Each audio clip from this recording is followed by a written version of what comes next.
Hey Jeremiah, got your comic gift package in the mail, and I wanted to roll the camera just so you could watch along for the unpackaging.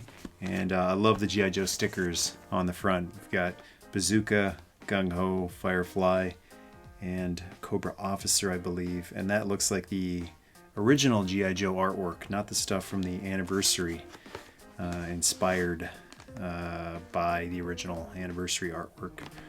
So let's take a look and see what we have in here. Wow, that is a thick package. Thank you so much. And there's I see you included a note in the front here. Handwritten note, thank you very much. Oh, there's some pictures too. That's awesome. And the top says, and then Hoover said to you, "Hello, Michael. Been a fan of your videos for probably a couple of years now." Well, thank you very much for watching. Such an exquisite toy room. Thank you. I was glad to hear about you getting into the Joe comics, where the mythos all started. I wanted to assist your reading by sending some beat-up doubles your way. No need for any video, thanks, or anything. Well, that's not my style. But what I would love is for you to check out my Transformers podcast called 4 Million Years Later. Awesome. I'm looking forward to being a guest sometime and chatting Transformers on your podcast. I'm not asking for a plug. I think you just got one. So it's the least I could do, good brother. I simply think you would really enjoy it. I saw your video with Buddy Yansky, not Booty Yansky. He set me straight on that one, and felt a kinship. It's clear you truly care about these characters. So do we. We're covering the original animated series episode by episode. There's been plenty of other podcasts doing this. However, so many of them are scoffing and making fun of the cartoons, and that really irks me. That's a really easy trap to fall into, Jeremiah. These are supposed to be fun, and part of the fun is kind of laughing at the absurdity and silliness of it. But I feel like we always need to be careful to not cross over from good-natured ribbing to mean-spirited sense of superiority, like, why am I wasting my time on this? I feel like if it ever comes across as, why am I wasting my time on this? Why are you wasting your time on this? So whenever I laugh at some of these old cartoons, Rambo Force of Freedom comes to mind. I think of that commentary I did with Eric, and I only have good thoughts, good memories about that commentary. That was a blast, hanging out with my friend, getting a good laugh, and I don't think of it as, what a waste of time, and that was awful. I'm looking forward to more Rambo Force of Freedom with Eric, actually. Back to the note. We honestly love the series, as I know you do. I really do. It's one of the best. So I invite you to listen and join us on our journey. As I write this, our 10th episode goes up this week, so we're not so far ahead that catching up is a daunting task. We update every Thursday, so I'm happy to let everyone know about your podcast. I'm sure you're kind of sitting there going, man, I didn't want you to do that, but I wanted to. So that's that. If you don't have time in your life for podcasts, I have time. I do a lot. I spend a lot of time laying in bed, just resting up my shoulders. So podcasts are awesome. I get to just close my eyes, rest my eyes, lay down, and recuperate and enjoy a podcast. So looking forward to listening to yours. If you don't have time in your life for podcasts, I understand. I just truly believe you'd enjoy ours. I think we're cut from the same cloth. Just wanted to help a kindred spirit enjoy these great G.I. Joe comics. As a fun fact, the enclosed copy of 27 is the subscription copy I got in the mail when I was about 8 years old. Wow, a vintage personal copy. I've since gotten a better condition copy. As you can see, it's been well loved, as they should be, toys and comics alike. Enjoy your wondrous journey through Larry Hama's G.I. Joe. your kindred spirit and fan. Hoover! 4millionyearslater.com. Thank you. That is awesome. Thank you so much. All right, let's take a look at what Mr. Hoover has sent along here. You know, to you it might seem like beat up copies. Oh man, I just see pure love here. This is amazing. I love a well-loved toy, and I love a well-loved comic. It's nice to have nice, fresh, minty comics sometimes, but it's like, what do you do with it if it's that fresh and minty? You almost don't want to touch it. You almost don't want to open it and read it if it's a comic, but you know, these I can read like I used to back in the day. Just flip the page and flip, and there's nothing. It's still there. The old vintage smell never goes away. So we've got issue 27, which is awesome because I don't know if these are in order. I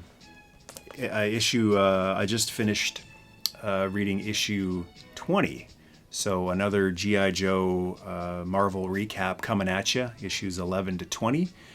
So I haven't quite gotten up to this point yet. So that'll definitely go into my real comics reading itinerary. And this is Storm Shadow versus Snake Eyes on the train, which I remember going through this one for the history of Storm Shadow. And we've got issue 33 here with a gun being pulled on Cobra Commander. Ads. That's one thing they cut out of the digital versions, both the special editioned, cleaned up comics, as well as if you can find scans of these original comics, they still cut the ads out. So you get the original ads, and here's a great shot. The whole team. Love the OG 13. The OG 13. That's issue 33. There's a lot of them here. Whew. Issue 70. Someone's got a gun. Is it yeah, 70. Gun to Wild Bill's head. Yeehaw. And 71. There's Thrasher being held into cargo plane, looks like. Crazy Legs. This is what I'm really looking forward to. Some of the stories after the Sunbow run ended and getting to see characters that were never featured in the cartoon, like Crazy Legs. Looks like there's a whole bunch of these in order. 70, that was 71, here's 72. Is that the Desert Fox? Another vehicle that didn't make it to the Sunbow show. 73 as the Cobra Mamba. We took a look at that one a while back, thanks to good brother Sean Fuster's Patreon special missions request. That's really cool. This is so much like art, like having little mini posters. It's not just about having the comic, it's about having this print. And we've got issue 74, Hawk, sporting the 86 outfit. And I'm really starting to love comic Hawk. He is such a different character from cartoon Hawk. Still love Toon Hawk, the sweet old grandfather who calls people son. Don't worry, son. This guy would never call somebody son. This guy would call someone, maybe not maggot or slime, but kind of something in that vein. Soldier! That's I think what Hawk would refer to these guys as. And he never wears a helmet, or very, very rarely. That's another thing I really love about Comic Hawk. Hardly ever wears a helmet. He's got to show off those flowing blonde locks. Issue 75. Got Serpentor on a hiss tank. The Baroness is in a bad way. And 79. What is he doing? Buzzer is going after a helpless dog. That'll pique your interest. Poor doggy. Oh, I remember this ad for the cookie. Yeah. Buck Rogers board game on the back. Oh, I miss these old ads. Never thought about how much I stared at the ads, not just the comics. Sometimes you look at the ads longer than you look at a page. You just read a page and you flip it, right? But the ads are like, ooh. Look at that joystick for the Nintendo. Remember that one too, Bubble Bobble. Issue 83 has Road Pig firing off his wrist crossbow. Oh, yes! Oh, I love this issue. 85. It's Storm Shadow. Again, I remember this one from the History of Storm Shadow video I just did for good brother Lord Cognito. It's Storm Shadow in his second version outfit with the Arashikage tattoo on his forearm. Man, that's gorgeous. Beautiful cover. Yeah, another one. 87, Destro on his Despoiler.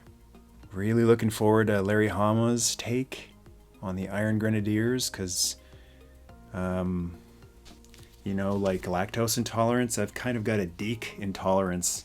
At least 90s Deke. 80s Deke is good. That was Mask, that was real Ghostbusters, but 90s Deke doesn't really digest very well for me. So, man, that's awesome. Yes.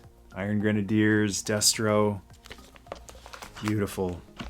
And there's Special Missions here. This is Special Missions number 1. Dude. This is the first issue of... Now the first Special Missions story was included with another G.I. Joe comic. It was in the back of it.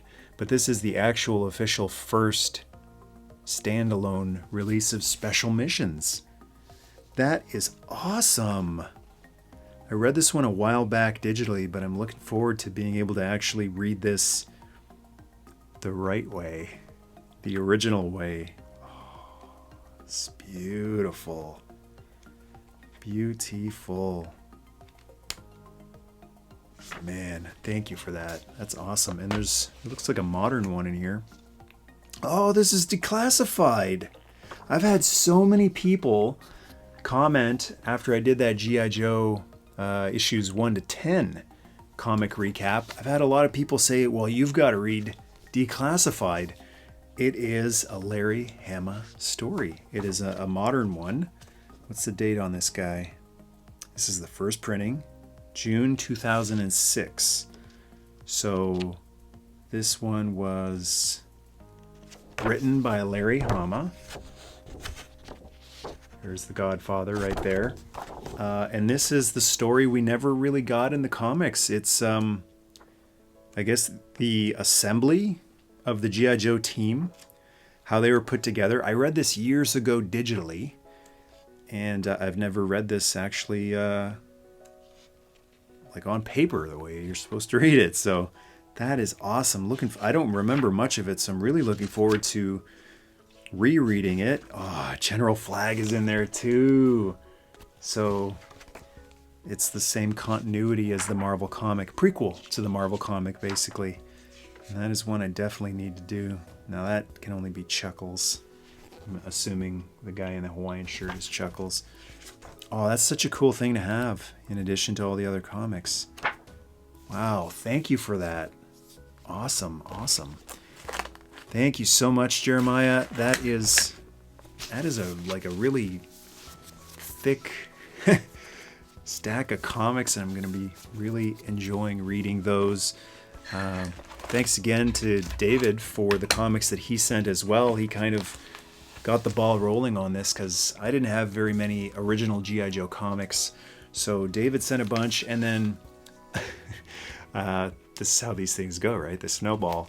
And then I was able to find a local person on Kijiji, our online used buy and sell thing, selling a whole bunch of G.I. Joe comics for like an amazing price. So all of these are actually, I've got them just to kind of save on the bags. I've got one in the front and one in the back. So yeah, the G.I. Joe actual printed collection is really growing. I'm very excited to be going through all of these. It's cool to have the digital ones to fill in the gaps, but there's nothing like sitting down on a couch next to a window with the sun shining on you and just enjoying some classic Joe done right. So thanks a lot. Really appreciate that. You didn't have to do that. Glad you did. I'm gonna go read some comics right now. Thank you very much for these. All right. Until next time. Yo, Joe!